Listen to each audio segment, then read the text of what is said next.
Hello friends, welcome to code meta channel. इस video में हम बात करने वाले हैं सॉकेट एआई की। सॉकेट एआई जिसमें हमने ये कहा था कि अगर हम हमारी जो रिएक्ट एप्लीकेशन चल रही थी उसमें अगर हमारे जो डेटा हम देख रहे थे जिसमें हमारी जो निफ्टी सेंसेक्स ये सारी चीज़ें चेंज होती थी, अब वो हम क्या करते थे, बैकएंड में चेंज करते थे और फ्रंट एंड में हमको वो अपडेट दिखता था जैसे ही हम रिलोड करते थे और वापस से लॉगिन करके आते थे तब।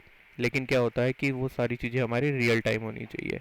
उस रियल टाइम के लिए हमने कहा था कि हम सॉकेट आईओ का यूज़ करेंगे। सॉकेट आईओ बेसिकली हमारी ये यूआरएल है socket.io। इस ऐप इस थर्ड पार्टी एपीआई का यूज़ करेंगे हम। ये क्या करती है कि हमें बाई डायरेक्शनल जो कनेक्शन है वो प्रोवाइड करती है, यानी क्लाइंट टू सर्वर और सर्वर टू क्लाइंट। और इसका जो रिस्पांस होता है बहुत ही फास्ट होता है क्योंकि इसके अंदर बीच में कोई सर्वर इन्वॉल्व नहीं होता, ये डायरेक्ट एक दूसरे से कनेक्ट रहती है। इसमें क्या होता है, हमको दो तरीके से काम होता है, एक सर्वर की तरीके का और एक क्लाइंट के तरीके का। जो सर्वर का होता है वो हम क्या करेंगे, या तो हम नोड का यूज़ कर सकते हैं या पाइथन का यूज़ कर सकते हैं या किसी और बैकएंड एप्लीकेशन का यूज़ करते हैं जहाँ पे हम अपना सर्वर इंस्टॉल करते हैं और उसके अकॉर्डिंग ही यहाँ पे इंस्टॉलेशन चलते हैं। हम क्या करेंगे, यहाँ पे नोड जेएस का यूज़ करने वाले हैं, तो हम एनपीएम से हमारी जो सर्वर साइड की एपीआई है उसको इंस्टॉल करेंगे, npm इंस्टॉल सॉकेट आईओ। ठीक है, इस तरीके से। और जो हमारा क्लाइंट साइड है यानी हमारा जो रिएक्ट है वहाँ पे हम इसका क्लाइंट वर्जन इंस्टॉल करेंगे। कैसे कि socket IO npm install socket IO dot client नाम का होता है यहाँ पे, ये रहा npm install socket dot IO dash client, ये इंस्टॉल करेंगे। ठीक है, अब ये काम कैसे करता है चलिए एक बार देख लेते हैं। हम हमारी एप्लीकेशन में आते हैं और यहाँ पे इसको लॉगिन करते हैं। कैसे, हमारे पास था स्टोर कार्ट @gmail.com और इसका स्टोर कार्ट का यहाँ पे इसको ऐड करके लॉगिन करेंगे। अब हम ये हमारा सिस्टम लॉगिन हो गया। अब आप देखोगे कि यहाँ पे जो चीज़ें हैं वो कंटिन्यू चल रही है। देखो ये चेंज होती जा रही है, जैसे ही हमें रिस्पांस मिल रहा है हमारी सॉकेट आईओ से ये हमारा कंटिन्यू चेंज होगा। देखना ये तीनों चीज़ें, ये देखो ये चेंज हो जा रही है। ठीक है, अब ये हो कैसे रहा है, बात यह है कि ये होता कैसे है। इसके लिए चलते हैं हमारे कोड में और देखते हैं कि एक्चुअल में हमने किया क्या था। यहाँ पे चलते हैं हमारी सर्वर डॉट जे। सबसे पहले हम बात करने वाले हैं नोड साइड की। नोड साइड के लिए हमने क्या किया, एक प्रोजेक्ट और हमने यहाँ पे बनाया ग्रो नोड जेएस के नाम से। ठीक है, और उसके अंदर क्या करेंगे, हम सिर्फ नोड का काम करेंगे, नोड साइड बैकएंड साइड का काम करेंगे। इसके अंदर हमने क्या किया, क्या क्या इंस्टॉल किए हमने, हमको क्या क्या पैकेज इंस्टॉल करने पड़े थे इसके लिए। सबसे पहले तो हमें क्या चाहिए था, नोडमोन इंस्टॉल किया ताकि हमारी जो एप्लीकेशन है वो कंटिन्यू चेंज, अगर हम चेंज करते हैं सर्वर डॉट जे फाइल में तो वो कंटिन्यू चलती रहे, तो उसके लिए हम नोडमोन इंस्टॉल करते हैं।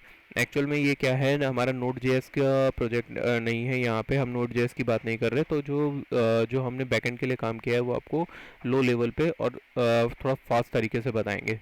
ठीक है, तो और फिर हम बात करेंगे हमारे रिएक्ट की जो फ्रंट एंड हमारा मेन जो पर्पस है उसके ऊपर। अगर आप देखोगे तो हमने सबसे पहले ये इंस्टॉल किया, फिर हमने कॉरस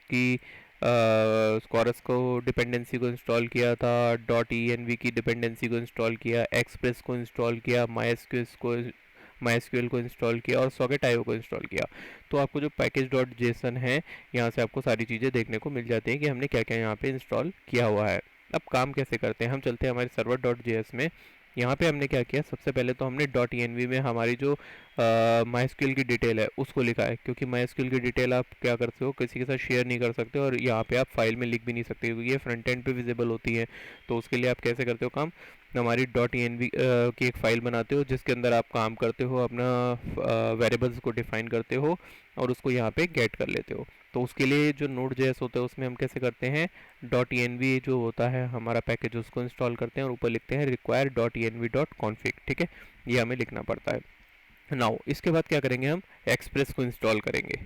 ठीक है, एक्सप्रेस को इंस्टॉल करके const express equal to required express करेंगे और फिर जो एक्सप्रेस होता है उससे क्या करेंगे, हम एक ऐप वेरिएबल में डाल लेंगे। ठीक, अब क्या होगा कि अगर हमें नोड जेएस चलानी है तो हम ऐप डॉट लिसन करते हैं और उसको हम वहाँ पे चला देते हैं ताकि वो हमें फ्रंट एंड पे दिखती रहे, कि फ्रंट एंड पे कोई भी कोड हमारा आप डालते हैं तो वो दिखता है। ठीक है, तो इस तरीके से होता है। लेकिन अब यहाँ पे क्या है, हमको सॉकेट आईओ इंस्टॉल करनी है, तो हम सबसे पहले क्या करेंगे, सॉकेट आईओ इंस्टॉल करेंगे। कहाँ से, हमारे जो ब्राउज़र में जाते हैं, सॉकेट आईओ के अंदर आते हैं, यहाँ पे हमारा जो क्लाइंट नहीं, यहाँ पे सर्वर साइड इंस्टॉलेशन को देखते हैं, हमारा ये रहा सर्वर। यहाँ पे जाते हैं, सर्वर इंस्टॉलेशन से हम npm से ये वाला पैकेज उठा लेते हैं, npm इंस्टॉल सॉकेट आईओ। ठीक है, जैसे ही हम इसको इंस्टॉल करेंगे तो हमारे पास क्या होगा, ये हमारे पैकेट.json में आ जाएगा और हमारी फाइल यहाँ पे ये आ जाएगी। कैसे पिक करेंगे इसको, फिर रिक्वायर सॉकेट आईओ, ठीक है, ये लिखेंगे और इसको क्या करेंगे, इसमें से हम सर्वर निकाल लेंगे, इसमें से हमें सर्वर निकालना है। ठीक है, और दूसरा क्या होता है, कोरस इंस्टॉल करना पड़ता है, क्योंकि जब हम थर्ड पार्टी से किसी अदर सर्वर से कनेक्ट करते हैं तो हमें कोरस, उस जो यूआरएल होता है उसको, कोरस को जो इशू आता है उसको हटाना पड़ता है। तो हमें क्या करेंगे, रिक्वायर कोरस लिखेंगे, कोरस के प्लगइन को इंस्टॉल करके, पैकेज को इंस्टॉल करके लिखेंगे रिक्वायर कोरस, और कोरस एक वेरिएबल में डाल दिया। ठीक है, नाउ फिर क्या करेंगे, MySQL पैकेज को इंस्टॉल करेंगे, क्योंकि हमें क्या करना है, वर्डप्रेस के MySQL के साथ कनेक्ट करना है। तो हमें यहाँ पे क्या करना पड़ेगा, नोड में MySQL लेना पड़ेगा। तो MySQL क्या करेंगे, MySQL पैकेज लेंगे और कैसे लिखेंगे, रिक्वायर MySQL इसमें लिख दिया और MySQL एक वेरिएबल में डाल दिया। नाउ प्रीफिक्स में हमने ले लिया कि क्योंकि हम जब क्वेरी लिखेंगे तो हमें वहाँ पे कुछ वेरिएबल बार बार लिखने पड़ेंगे, कुछ चीज़ें बार बार लिखनी होती है, उसको हम पहले ही डिफाइन कर लेते हैं। तो हमने क्या ले लिया, प्रीफिक्स स्टोर कार्ड अंडरस्कोर ले लिया। ठीक है, नाउ अब क्या करते हैं, जो हमने यहाँ पे सर्वर निकाला था, यहाँ से हमारी सॉकेट आईओ स्टार्ट हो जाती है। सॉकेट आईओ को स्टार्ट करने के लिए हमें क्या करना पड़ता है, सर्वर क्रिएट करना पड़ता है। और ये जो ऐप डॉट लिसन होता है, इसमें सॉकेट आईओ को कनेक्ट करने के लिए ऐप डॉट लिसन को नहीं करेंगे, सर्वर चलाने के लिए हमें उस सर्वर के अंदर डालना पड़ता है इस एक्सप्रेस के ऐप वेरिएबल को। कैसे, require http dot create server, और इसके अंदर ऐप डाल देंगे और http सर्वर ले लेंगे। जो सॉकेट आईओ का डॉक्यूमेंट है उसके अंदर आपको ये चीज़ें देखने को मिलेंगी, वहाँ से आप इसको ले सकते हो। ठीक है, तो कैसे होगा, require http dot create server, और ऐप यहाँ पे डाल दिया और http सर्वर आ गया। नाउ अब डेटाबेस के कनेक्शन को फिक्स करेंगे। कैसे, कनेक्शन कैसे बनाएंगे, MySQL डॉट क्रिएट कनेक्शन, और होस्ट का नाम, यूज़र का नेम, पासवर्ड का नेम, और डेटाबेस डाल दिया कौन में। ठीक है, नाउ हमने चेक कराया कि डेटाबेस हमारा कनेक्ट है कि नहीं है, नहीं तो एरर भेज देंगे, और अगर ये चेक होता है तो थ्रो एरर कर देंगे। ठीक है, नाउ अब क्या किया हमने, यहाँ पे जो हमारा नोड सर्वर होता है उसके लिए हम आईओ का यूज़ करते हैं। ठीक है, उसके लिए हमें यहाँ पे कॉन्स्ट आईओ निकालना पड़ता है सर्वर से। तो सर्वर कैसे लिखेंगे, न्यू सर्वर, यानी ये वाला सर्वर हमारा, ठीक है, जो हमने सॉकेट आईओ से निकाला था। और दूसरा जो हमने HTTP सर्वर बनाया था, ये वाला require HTTP dot create server app में डाला, तो HTTP सर्वर बनाया था, ये हमें चाहिए होता है। तो वो सर्वर तो हमारा ये हो गया, IO equal to new server, और HTTP सर्वर ये ले लिया। अब ये जो हमने डाला है यहाँ पे, ये हमारा कॉरस डाला है, ये इसके पैरामीटर होते हैं। कॉरस ले लिया, अब कॉरस में हमने यहाँ से ले लिया था, ये हमारा कॉरस था। ठीक है, और इसमें क्या ले लिया, ओरिजिन हमारे को कहाँ भेजना है, 3000 को हमें करना है, यानी ये जो हमारा है ये फ्रंट एंड का यूआरएल रहेगा। यहाँ पे ये क्या होगा, हमारा फ्रंट एंड का यूआरएल रहेगा। ठीक है, तो इस फ्रंट एंड के यूआरएल को लिखेंगे। अब क्या हो गया, अब क्या करना है, ऐप डॉट यूज़ कोरस को हमें यूज़ करना है। ठीक है, ऐप डॉट यूज़ कोरस को हम यूज़ करेंगे। ये कोरस तो इसके अंदर बनता है जो ये सर्वर वाला होता है। ठीक है, और ये जो कोरस है, ये कौन सा वाला कोरस है, ये वाला कोरस है, जिसके अंदर हम कोरस को अलाउ कर रहे हैं। ठीक है, सिर्फ ये लिखने से आपका नहीं चलेगा, आपको कोरस को यहाँ पे Node.js के लिए अलाउ भी करना पड़ेगा परमिशन को। तो इस तरीके से लिखेंगे। नाउ ऐप डॉट गेट किया, ये हमने पूरा Node.js का कोड लिखा है, जिसके अंदर फंक्शन बनाया है, रिक्वेस्ट और रिस्पॉन्स लिखा है, और उसके अंदर हमने रिस्पॉन्स में जो डेटा है उसको सेंड कर दिया है। ठीक है, अब अगर आप जब आप इसका सर्वर चलाओगे Node.js का, तो आपको क्या मिलेगा, ये देखने को मिल जाएगा, कहाँ पे, होम पेज के ऊपर। ठीक है, लेकिन हमें इससे कोई मतलब नहीं है, यहाँ पे हमें क्या चलानी है, यहाँ पे सॉकेट आईओ चलानी है। तो हम क्या करेंगे, IO dot on, IO dot on होता है ये सॉकेट का कनेक्शन करने का तरीका होता है। जहाँ पे भी आईओ डॉट ऑन कर रहे हो वहाँ पे वो क्या करेगा, कनेक्शन को रिसीव करेगा। ठीक है, आईओ डॉट ऑन बैकएंड के लिए यूज़ होता है, जिसमें क्या लिया, कनेक्शन नाम की चीज़ है जो कि हमारे फ्रंट एंड से आ रही होगी, और उसमें एक सॉकेट वेरिएबल आता है। ठीक है, तो वो चलता है। आईओ डॉट ऑन किया और जैसे ही कनेक्शन करके सॉकेट लिखा तो ये आ जाएगा। और यहाँ पे जब आप सॉकेट को कंसोल डॉट लॉग कराओगे तो आपको बहुत सारी चीज़ें देखने को मिलेगी। ठीक है, अब अगर हमें कुछ यहाँ से सर्वर से डेटा भेजना है तो हम कैसे लिखते हैं, आईओ डॉट एमिट करते हैं, ये वाला आईओ डॉट एमिट करते हैं। ठीक है, और ये हमारा होता है वेरिएबल कि किस वेरिएबल को जो हमारा फ्रंट एंड है वो गेट करेगा किस नाम से, या किसी एक एड्रेस होता है जिसको हम बोलते हैं, उस एड्रेस के ऊपर ही चीज़ें गेट करता है। तो जैसे आपने यहाँ फर्स्ट मैसेज लिखा तो फ्रंट एंड पे आपको फर्स्ट मैसेज के नाम से, वेरिएबल के नाम से डेटा को गेट करना पड़ेगा। तो io.emit से हम डेटा भेजते हैं, ठीक है। क्या मिलेगा हमें वहाँ पे, ये मिलेगा, ठीक। अब सपोज करो कि हमें कुछ डायनेमिक डेटा भेजना है, तो हम क्या लिखेंगे, io.emit करके जो भी हमारे एड्रेस को है वो लिखेंगे, एड्रेस का वेरिएबल, और डेटा का रिस्पांस भेज देंगे, चाहे जेसन हो चाहे कुछ भी हो, इस तरीके से। अब क्या होता है कि यहाँ पे हम क्या करते हैं, जो थर्ड पार्टी है यानी हमारा जो फ्रंट एंड है, वहाँ से हमें डेटा को गेट करना होता है। तो गेट कैसे करेंगे हम, ये जो हमारा सॉकेट होता है, जो हमारा फ्रंट एंड से आ रहा होता है, उसको डॉट ऑन कर देते हैं। सॉकेट डॉट ऑन करेंगे तो जो यहाँ पे यानी फ्रंट एंड पे जो इस नाम का मैसेज होगा, मैसेज फ्रंट फ्रॉम क्लाइंट, जो हमारा वहाँ पे एग्जिस्ट करता होगा, जो हमें वो रिस्पांस देगा यहाँ पे, तो ये उसको वो गेट करेगा कैसे, आर्ग्यूमेंट, यानी जितने भी आर्ग्यूमेंट होंगे वो इसके अंदर आएगा। मैसेज मान लो चाहे कुछ भी ले लो, तो वो इधर कंसोल में आपको मैसेज दे देगा, ठीक है, ये आएगा। नाउ अब क्या किया कि ये तो हो गई हमारी डेटा गेट करने की बात। अब io.emit की जगह हम socket.emit भी कर सकते हैं। यहाँ पे io.emit कब करते हैं, जब हम सर्वर से कोई चीज़ डायरेक्टली भेज रहे हैं, हम किसी भी कॉल बैक रिस्पॉन्स की जो उम्मीद है वो नहीं करते हैं, यानी हमें कुछ भी नहीं मिलेगा, जस्ट हमको यहाँ से भेजना है, हम दोबारा से गेट करना नहीं चाहते किसी चीज़ को। लेकिन हमें अगर गेट करना है किसी चीज़ को, तो हम कैसे गेट करते हैं, सॉकेट डॉट ऑन करके, सॉकेट डॉट एमिट करके कर लेते हैं उसको।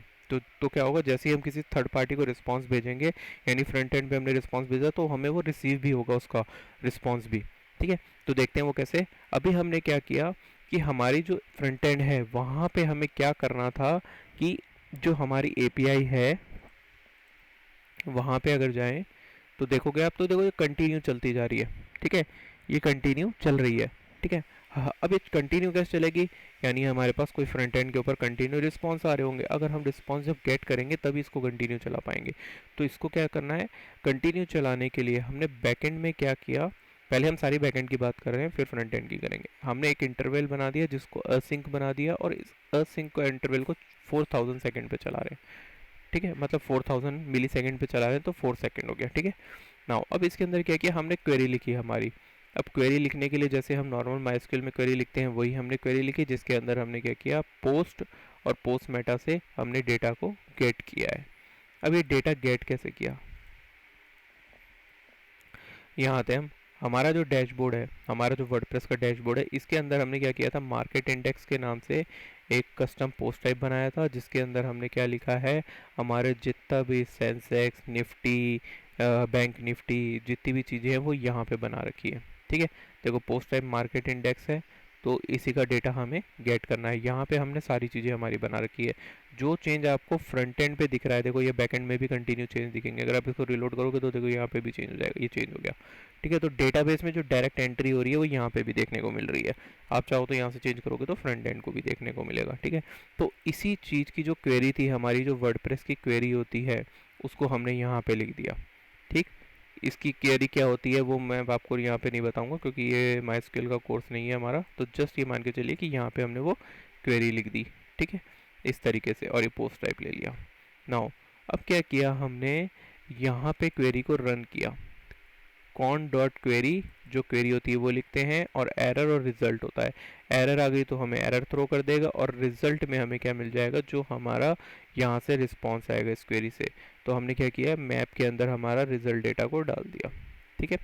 तो जो भी हमारा अपडेटेड डेटा आया उसको क्या किया हमने, हमारे सर्वर पे, ये हमें क्या देगा, अगर आप इसको कंसोल डॉट लॉग कराओगे तो ये हमें जेसन फाइल देगा एक, ठीक है, जेसन दे देगा।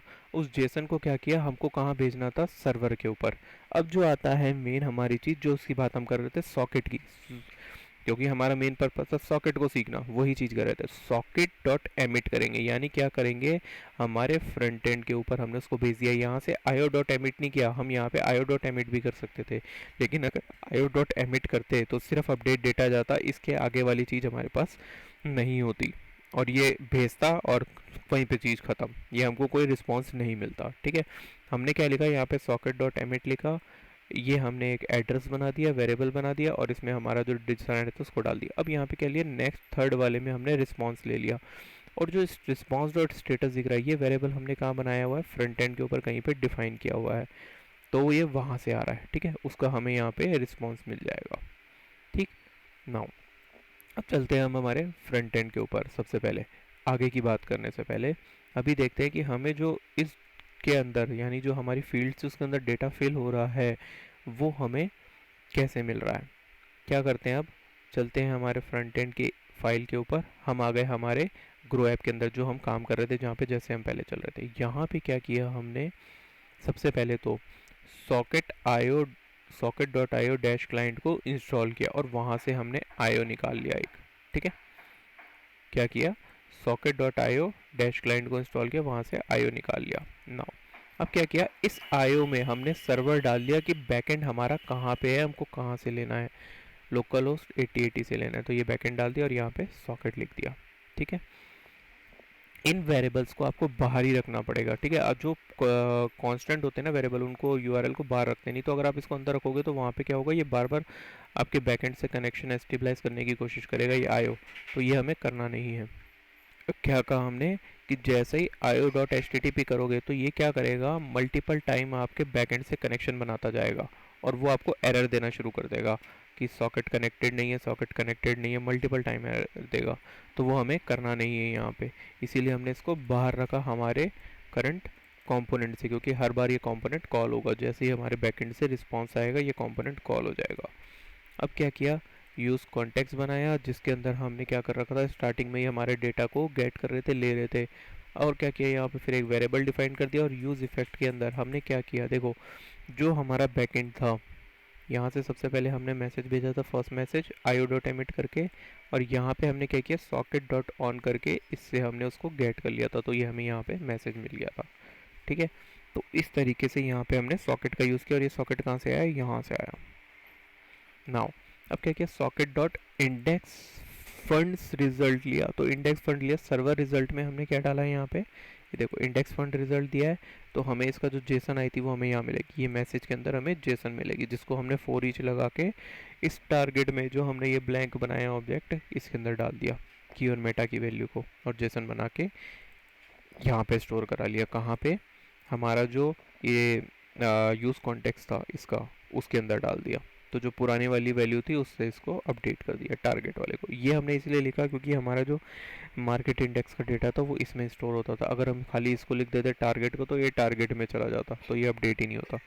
अब देखो यहाँ पे क्या किया हमने, क्या बनाया, एक और कॉल बैक ले लिया, ये कॉल बैक में स्टेटस में ओके डाल दिया, तो हमें ये जो कॉल बैक होता है ये सॉकेट डॉट ऑन का, ये कहाँ मिलता है, यहाँ पे कॉल बैक का रिजल्ट यहाँ पे इस रिस्पॉन्स डॉट स्टेटस में मिल जाता है, यानी बैकएंड को पता चल गया कि फ्रंट एंड पे जो डेटा है वो अपडेट हो चुका है। ठीक है, तो इस तरीके से चलता है। अब यहाँ पे क्या कर सकते थे, अगर हम यहाँ पे सॉकेट की जगह हम आईओ लिख देते एमिट, तो भी हमें रिजल्ट मिलता, लेकिन ये जो कॉल बैक है ये आपको एरर कर देता, एरर थ्रो कर देता कि कॉल बैक डिफाइन ही नहीं है, इस तरीके की एरर दे देता। ठीक है, तो और यहाँ पे हमने सॉकेट लिखा है यूज़ इफेक्ट में, क्योंकि हमारा जब भी सॉकेट चेंज होगा वहाँ से रिस्पॉन्स आएगा, तो सॉकेट चेंज होने का रिस्पॉन्स आएगा तो हमारा ये यूज़ इफेक्ट रन होगा, तो इसलिए हमने ये यहाँ पे लिख दिया। ठीक है, अब ये बात हुई हमारा फ्रंट एंड पे अपडेट की, और जैसे जैसे हमारे पास रिस्पॉन्स आ रहा है तो हमारा फ्रंट एंड क्या हो रहा है, अपडेट होता जा रहा है। ये देखो जैसे जैसे हमारे पास रिस्पॉन्स आ रहा है ये कंटिन्यू हमारा फ्रंट एंड अपडेट हो रहा है।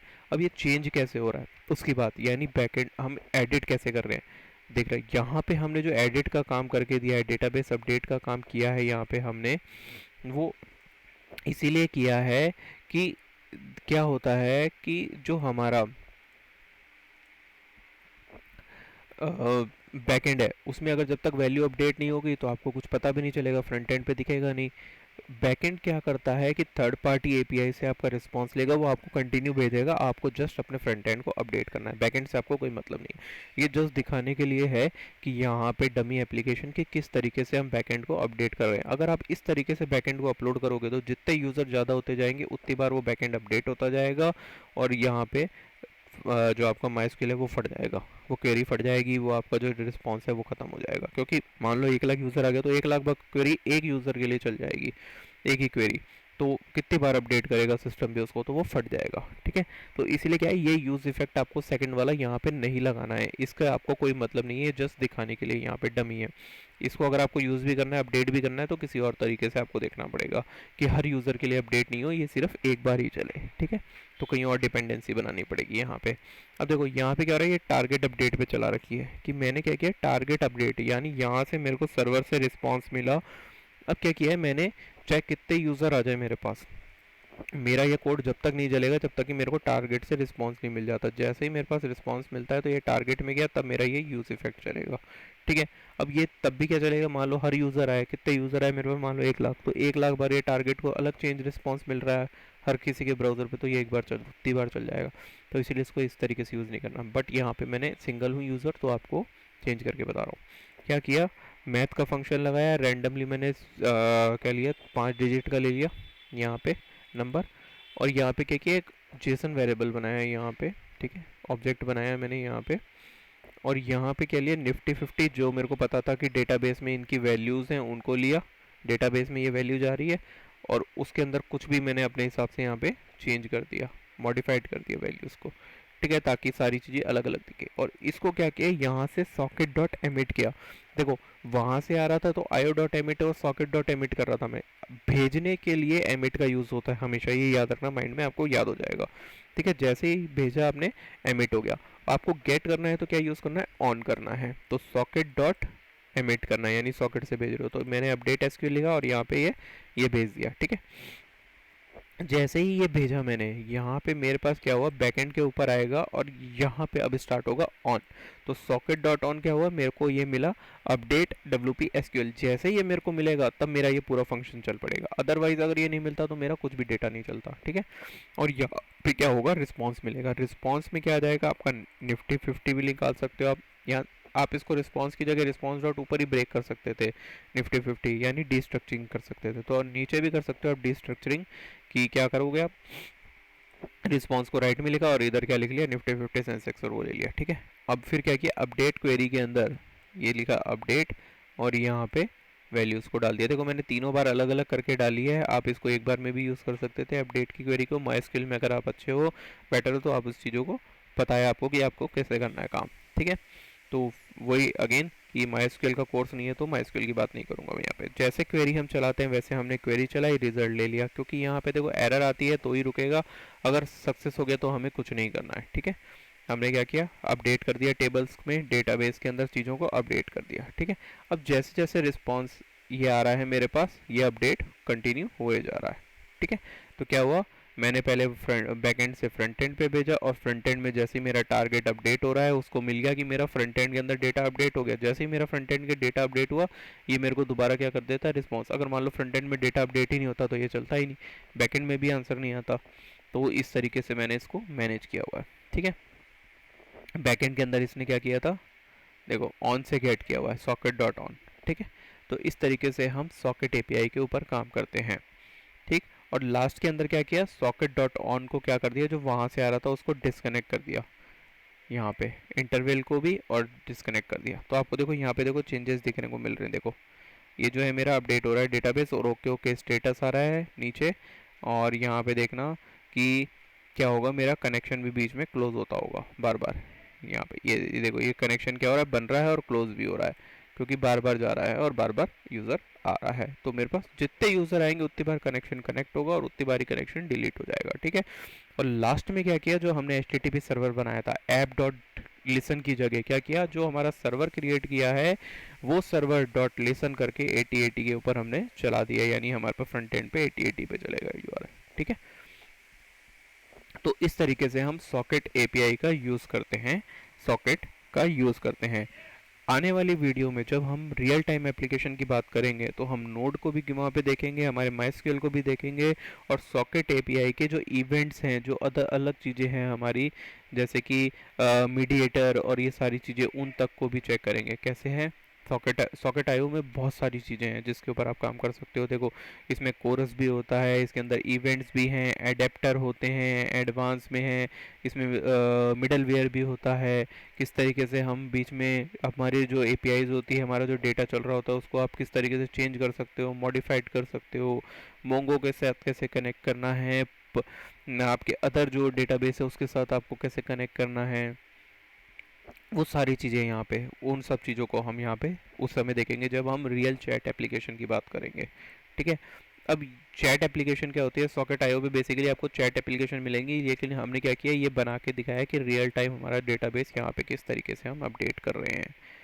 ठीक है। आप चाहो तो आप फायरबेस का यूज़ भी कर सकते हो, जिसमें रियल टाइम डेटाबेस होता है, और उसकी एपीआईज का यूज़ भी करके काम कर सकते हो।